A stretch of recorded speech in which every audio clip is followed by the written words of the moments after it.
Baiklah, saat ini saya bersama dengan Islamic Finance Specialist Greget Kalabuana. Halo Mas Halo Mbak Lin, Greget. akhirnya ketemu. Akhirnya ketemu. Selama ini kita komunikasi lewat sosmed aja. Banyak banget yang aku pengen tahu soal Islamic Finance nih ya, terutama juga buat teman-teman semuanya. Secara holistik sebenarnya pendekatan Islamic Financial Planning itu seperti apa sih Mas Greget? Jadi ya kalau secara definitif Mm-mm. Islamic Financial Planning itu perencanaan keuangan yang berdasarkan Al-Quran dan Sunnah gitu Mm-mm. ya. Tapi yang menarik ini nggak cuman buat orang Islam sebenarnya gitu. Konsepnya misalnya ada purification gitu Mm-mm. kan. Itu ternyata di agama lain juga ada sedekah-sedekah kayak Iya, gitu kan. betul. Terus kita investasi misalnya yang syariah, emang instrumennya cuma buat orang Islam? Enggak juga. Iya, Ya kan, jadi betul. bisa dibeli sama yang lain. Jadi gitu. Pembiayaan syariah juga ya berarti ya. Betul, betul. Bisa Oke. dipakai buat semua. Jadi inklusif. Ya, kenapa sih sekarang lagi banyak yang tertarik soal Islamic Finance? Karena gini, masyarakat kita kalau berdasarkan penelitian memang ada kecenderungan kenaikan ketertarikan beragama itu di seluruh dunia gitu. Orang mulai mencari makna gitu ya. Mm-mm. Orang mulai misalnya saya naruh uang sekian gitu kan. Uang saya nggak cuma menghasilkan return secara finansial, tapi juga ada dampak. Nah, dampak kepuasan secara spiritual, kebahagiaan, melihat orang lain merasa bahagia, itu mulai menjamur gitu ya. Jadi selama ini kan kita biasanya kalau kapitalis, kapitalis ya. Jadi kita lihatnya cuan-cuan-cuan gitu, kok kayak Iya, kering gitu ya, iya. nggak ada apa namanya, kayak nggak ada siramannya gitu. Nah, sekarang orang mulai beralih ke sana gitu. Maunya cuan yang bermakna sekarang. Jadi apa sih yang salah kaprah paling banyak soal Islamic Finance? Ya, aku tuh sering dapet kalau misalnya pasang Q&A di Instagram, misal itu ada yang nanya, Kak aku non Muslim, aku bisa nabung di bank syariah nggak ya? Gitu. Pertama kayak gitu, itu paling sering. Bisa dong. Memang kamu ditanyain agama kalau misalnya mau nabung di bank syariah Temen enggak. aku KPR-nya syariah padahal bukan Nah, Muslim tuh ya. kan. Jadi sebenarnya itu karena orang melihat Islamic finance itu ya cuman orang Islam aja, padahal kayak Inggris aja, dia negara yang Muslim minority, cuman 3 jutaan gitu. Tapi di sana ada bank syariah. Mereka menerbitkan suku, terus mereka juga menghimpun zakat gitu. Terus juga di sana mengklaim negaranya sebagai Islamic Finance Hub untuk negara-negara barat gitu. Kan banyak yang nanya, kok belajar Islamic Finance di Iya, Inggris gitu di kan? Inggris kenapa nggak di Timur Tengah? Ya nggak bisa bahasa Arab gitu kan. Kenapa nggak di Malaysia? Aduh deket kedeketan ya gitu. Akhirnya milih di Inggris gitu. Jadi kita bisa melihat orang-orang Islamic finance itu sesuatu yang pertama kalau kita secara matematis ada yang bilang lebih menguntungkan, profitable gitu ya. Kemudian lebih resilient. Kayak misalnya kalau saham syariah itu kan ada batasan rasio utang berbasis bunga 45% gitu kan. Mm-mm. Nah, jadi sebenarnya secara logis itu masuk akal kenapa orang pada milih ke sana. Orang-orang yang hitungan matematisnya bagus, lihat lebih menguntungkan, pasti milihnya ke sana. Itu kalau secara pragmatis. Tapi ada juga yang tadi melihat nilai-nilai spiritualitas tadi, kayak aku pengen bantu orang gitu ya, terus kedekatan dengan lingkungan kayak gitu. Lingkungan dalam arti misalnya kita investasi, ada tuh investasi yang pro lingkungan. Jadi dia digunakan untuk membiayai proyek-proyek yang ramah lingkungan, nggak merusak lingkungan. Itu kan juga ada konsep dalam keuangan syariah seperti itu. Gitu. Nah, kita temanya secara khusus nih soal green sukuk. Sebenarnya kalau di Indonesia sendiri sudah banyak yang familiar nggak sih? Mungkin kita banyak kan dengernya Sukri, sukuk retail, sukuk Ya, tabungan, ST, kayak gitu ya, ya. ya. Sebenarnya terminologi suku itu udah lama ya, kayaknya 2008. Jadi mungkin sudah 15 tahun kita. Gitu kan. Apalagi kembali ke tadi green suku. Mungkin untuk anak-anak muda karena kalau aku lihat ininya komposisi yang pembelinya atau investornya itu banyak kan milenial.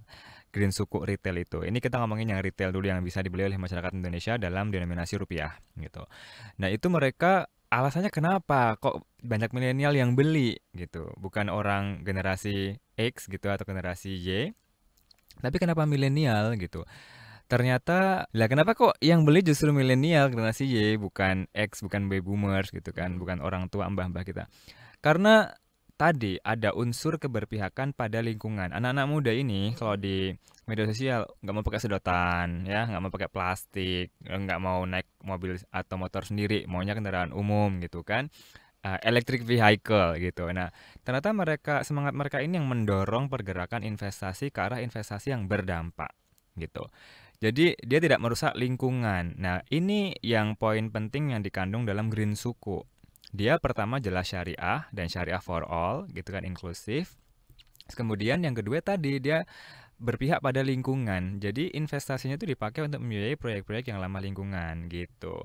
Jadi ada dua keuntungan di sini dan ternyata ini anak-anak muda yang mendorong ke sana gitu. Jadi kalau kata salah satu portal berita, anak-anak muda ini benar-benar menggeser agenda atau tren investasi berdampak gitu. Wow, jadi kata kuncinya investasi yang berdampak, inklusif, dan berpihak pada lingkungan. Betul, betul. Kalau secara tren global sendiri kan kita di Indonesia ini punya populasi muslim salah satu yang terbesar di dunia. Tapi kalau Hmm. dari sisi pemetaan untuk penerbitan Green Sukuk atau untuk investor Green Sukuk seperti apa sih posisi Indonesia, Mas?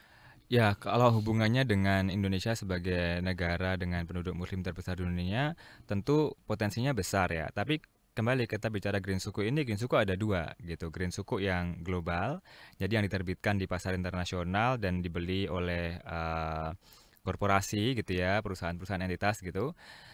Itu besar, itu setiap tahun dan kita salah satu penerbit Green Suku yang reguler gitu. Nah, tapi kalau bicara masyarakat Indonesia sebagai konsumennya atau investornya, berarti kita bicara Green Suku retail yang Mbak Alin juga bisa beli 1 juta gitu kan, Iya, betul 2 betul. juta gitu. Nah, itu juga besar gitu. Kenapa saya bisa bilang besar gitu? Karena setiap penerbitan suku-suku retail itu selalu ada ini, apa namanya, kuotanya habis. Jadi sampai sebelum masa penawaran tuh udah habis duluan. Berarti kan animo masyarakat membuktikan mereka tertarik gitu. Ya tadi mungkin karena selain berpihak pada lingkungan dan syariah profitable for all gitu. Kata Mbak Lin tadi kan hampir free risk gitu ya, hampir free Mm-mm, risk karena mm-mm. dijamin undang-undang. Nah, itu juga mungkin kita bisa memetakan profil resiko orang Indonesia mungkin konservatif gitu ya atau moderat gitu. Sebagian yang memilih green suku ini gitu kan.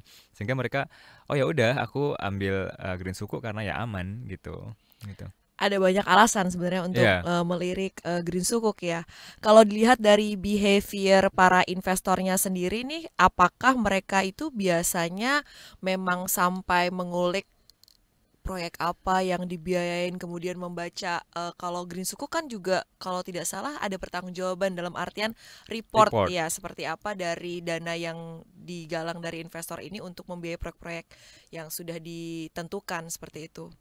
Kalau kewajiban, salah satu yang membedakan antara green suku dengan suku yang biasa, itu ada tadi, peruntukan dana investasi itu untuk 9 sektor yang ramah lingkungan. Harus ke situ, nggak bisa ke yang lain gitu. Nah, pembedaan kedua adalah bahwa setelah 1 tahun penerbitan tuh ada impact report, impact allocation report gitu ya.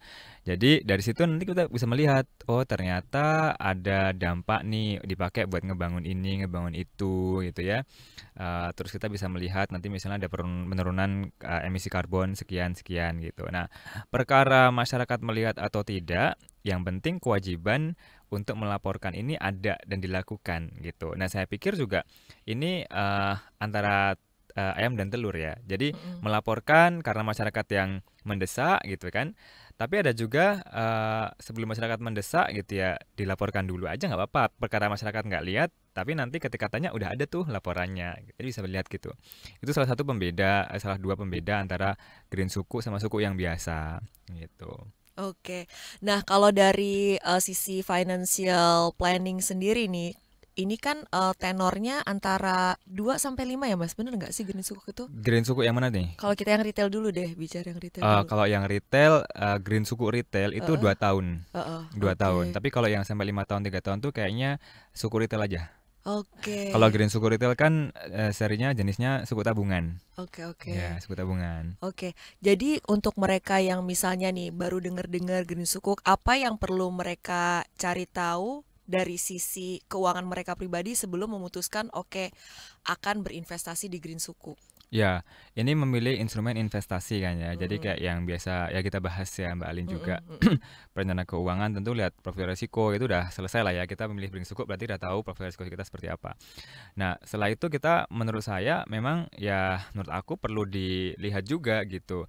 Kita ngerti bahwa green suku ini misalnya yang retail suku tabungan, oh dia tidak bisa diperdagangkan gitu kan. Oh, tapi dia bisa di early redemption. Jadi sebelum tenor habis bisa dijual misalnya gitu.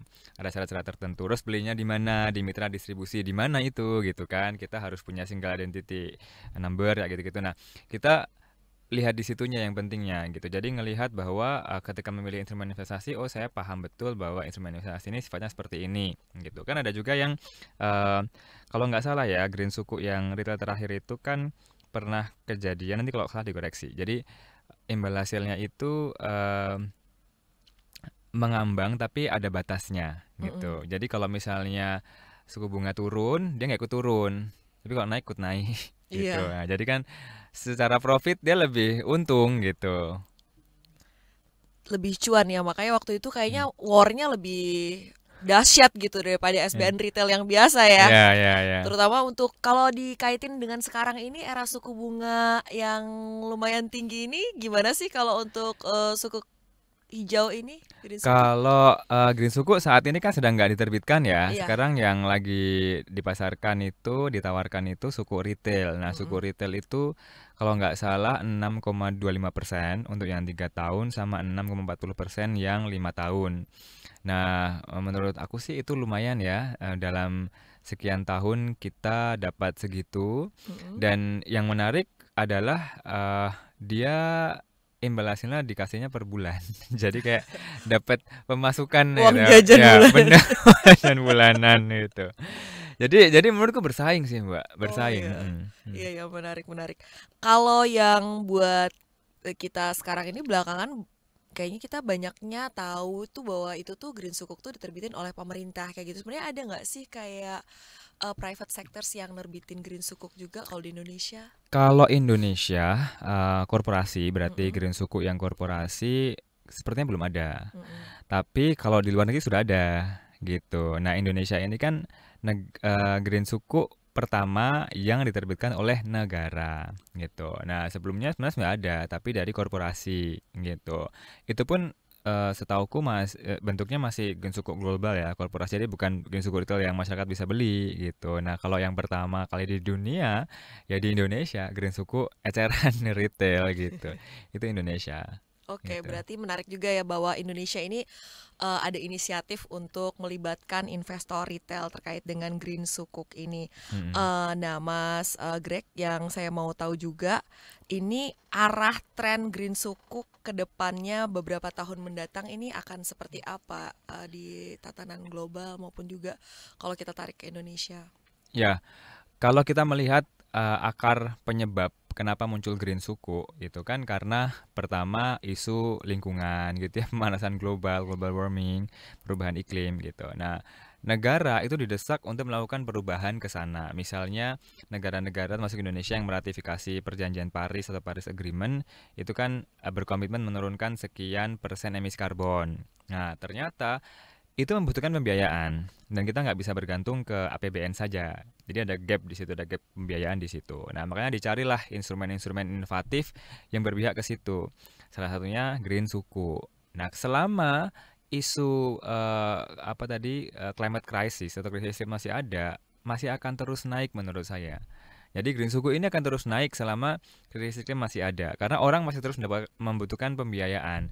Apalagi sekarang dari tataran mikro ya atau individu atau keluarga, kelompok, mereka juga mulai secara kolektif sadar secara lingkungan. Misalnya eh, gerakan supaya nggak naik kendaraan pribadi lebih ke transportasi umum gitu ya. Terus kemudian orang-orang tinggal di satu rumah atau perkampungan perumahan, dia bikin sistem manajemen sampah yang baik Mm-mm. secara bersama-sama gitu. Nah, itu kan semangat menghadapi krisis iklim ini tadi. Nah, ini semakin kesini semakin gila gitu ya istilahnya. Mereka semakin wah getol banget gitu. Nah, kalau itu semakin kuat, semakin tinggi, maka kebutuhan pembiayaannya semakin tinggi juga. Jadi kemungkinan akan terus semakin menarik green suku ini. Apalagi tadi yang menerbitkan cuma satu kan, pemerintah. Iya Jadi betul. jadi monopoli. Animonya tinggi lagi gitu Iya, kan. iya, Oke, iya. jadi karena pembiayaan ke depannya juga akan semakin besar kayak gitu ya. Benar. Nah, tadi kalau kita bahas sempat bahas kalau misalnya saham kayak gitu yang Mm, syariah memang secara fundamental sesuai dengan data juga ternyata lebih baik seperti lebih itu karena memang resilience ya. lebih ketat persyaratannya begitu Mm-mm. kan. Kalau untuk green sukuk ini apakah kita bisa lihat performance dari imbal hasilnya itu seperti apa sih sebenarnya kalau dibandingin ya sukuk biasa ataupun Hmm. juga instrumen Kalau lain. Mm-mm. Kalau kita melihatnya gini sih, kalau menurut aku, karena suku mengebandinginnya antara suku dengan obligasi mungkin ya. Mm-mm, mm-mm, Karena kalau suku itu ketika dia diterbitkan, dia kan selalu ada underlying asset mm-mm, gitu. Underlying asset ini kalau secara syariah di Indonesia itu 51% underlying asset itu aset yang mendasari penerbitan suku ini gitu. Nah, itu 51% dari aset pemerintah bangunan gitu-gitu, yang 49% itu proyek gitu. Nah, dari sini kita bisa melihat bahwa kayaknya lebih aman karena dia tidak sekedar utang, utang yang tanpa ada jaminan jadi apapun. kita tahu uang kita tuh diapain Betul, untuk bangun apa betul, begitu ya. betul. Untuk bangun digunakan untuk apa kita tahu dan ketika kita membeli suku itu sebenarnya kita mendapatkan sekian persen kemanfaatan dari underlying aset ini tadi Mm-mm. gitu. Artinya kita nggak cuman minjemin dalam tanda kutip gitu, tapi kita sebenarnya menyertakan karena di situ kita juga mendapatkan hak atas kemanfaatan dari underlying aset tadi. Nah, kalau lihat ini gitu ya dibandingkan dengan misalnya saham atau reksadana gitu, sepertinya yang suku ini lebih resilience gitu, karena jelas ada underlying aset tadi, gitu ya. Terus kemudian kalau kita bicara bahwa ini diterbitkan oleh pemerintah, dijamin oleh undang-undang, nggak mungkin default.